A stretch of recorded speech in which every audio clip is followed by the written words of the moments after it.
संगत जी, प्रेम से कहना, मैं हूं इसलिए चिंता में हूं, मैं हूं।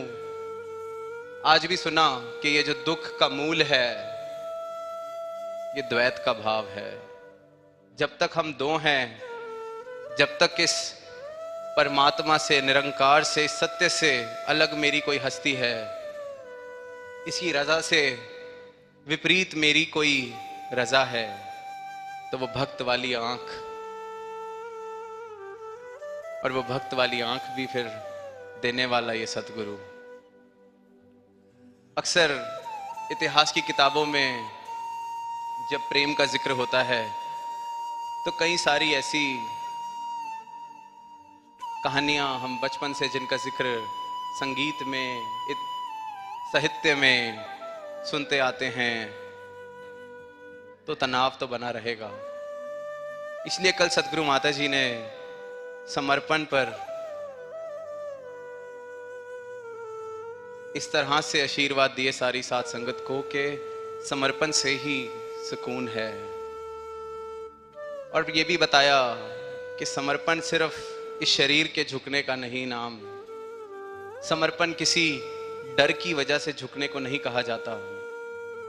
समर्पण किसी ऊंचे ओहदे के आगे झुकने को नहीं कहा जाता। ऐसे तो समाज में ऐसी कई पोजीशंस ऑफ पावर हैं, ऐसे कई ओहदे हैं जिनके आगे सारी दुनिया झुकती है। इतिहास को पढ़ के देखते हैं तो ऐसी कई हुकूमतें हुई जिन्होंने पूरे के पूरे देश को झुकाया, पूरी की पूरी कम्युनिटी को झुका दिया, जिसको हम गुलामी का भी नाम देते हैं। पर उस झुकने में सुकून और आनंद बिल्कुल भी नहीं। सुकून सतगुरु ने बताया कि समर्पण से, दास भावना से। और दोनों में फर्क ये कि वहां जोर जबरदस्ती है, वहां डर है, वहां दंड का डर है। क्या परिणाम होगा अगर नहीं झुकूंगा, तो वो शरीर जरूर झुक जाएगा। शायद मैं ताउम्र काम भी इच्छा अनुसार कर लूंगा किसी के, पर जीवन भर वो तनाव, वो रंजिश मेरे दिल में बनी रहेगी। पर जहां ये समर्पण और दास भावना, क्योंकि ये जो झुकना होता है, ये सदगुरु के प्रेम के आगे, सदगुरु की इस हस्ती के आगे मैं स्वयं का समर्पण अपनी इच्छा से, अपनी स्वतंत्रता से करता हूं। परमात्मा किसी को जोर जबरदस्ती अपने दर पर नहीं झुकाता, सदगुरु किसी को जोर जबरदस्ती अपने दर पर नहीं झुकाता। ये तो खुद को दास कहते हैं। पर इनके दर पर जो झुक जाता है वो उस परम आनंद को प्राप्त करता है, क्योंकि इनके दर पर झुकना मतलब प्रेम से झुकना। दास भावना मतलब प्रेम से आई गई वो दास भावना, जहां मैंने खुशी खुशी इस बात को पहचान लिया कि मैं तो कुछ हूं ही नहीं।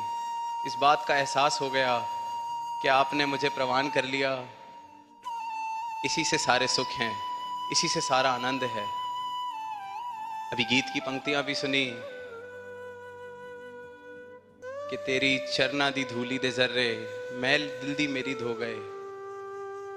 सारे का सारा सार सुकून प्राप्त करने का इन पंक्तियों में मिल जाता है कि इनके चरणों की धूली से मेरी मैल, मेरी मैं की मैल, मेरा अहंकार, मेरे होने की इच्छा, ये जो बार बार मैं खुद बाधा बन जाता हूं अपने सुकून की, आपकी चरणों की धूली से ये सब मिट जाता है। और जो रह जाता है वो सुकून है।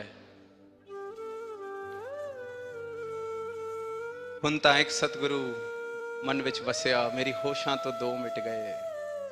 ये जो दो से एक की यात्रा है, अब तक तो जो मैं परछाई अपने साथ लेके चलता हूं, जो हस्ती मैंने अपनी बना ली है, जो ये परछाइयों की लड़ाई में मैं जीत हार के विषय से अपना सुकून खोए चलता हूं कि मेरी परछाई किसी और की परछाई से छोटी है या बड़ी। मेरी परछाई पर किसी ने पैर रख दिया, कोई जानता नहीं मैं कौन हूं।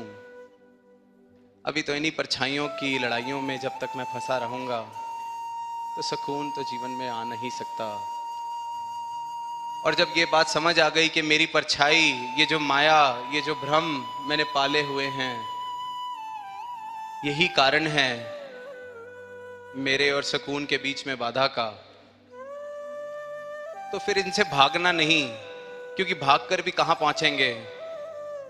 कहीं पढ़ा दास ने कि कोई इंसान, उसको अपनी परछाई से ही फोबिया हो गया, एक डर बैठ गया अपनी परछाई से, तो ताउम्र भागता रहा और भागता भागता ही प्राण छोड़ दिए। उसको कोई मिला नहीं ये बताने के लिए कि परछाई से बचना है तो जाके पेड़ की छाया में बैठ जाओ।